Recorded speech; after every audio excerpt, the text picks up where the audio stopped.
Ang mga kongresista tila nasasanay na diktahan ang Senado kaugnay sa gusto nilang mangyari sa impeachment.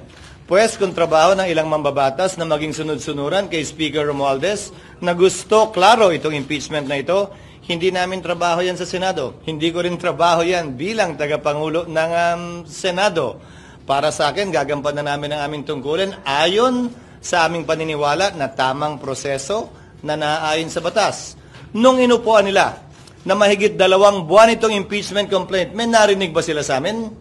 Nakalagay din sa rules nilang immediately ibibigay ng SecGen yung impeachment complaint sa Speaker.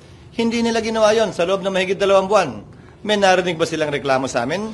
Ginalang namin ang kanilang pasya, proseso at pagdidesisyon. Yan sana ang inaasahan ko rin sa kanila. Subalit maging ganun pa man, hindi ko pwede silang gawin, piliting gawin o hindi gawin ang partikular na bagay. Gayon din sila. Kung nais nila maging sunod-sunuran sa gusto ng kanilang speaker, pues hindi po namin trabaho yan.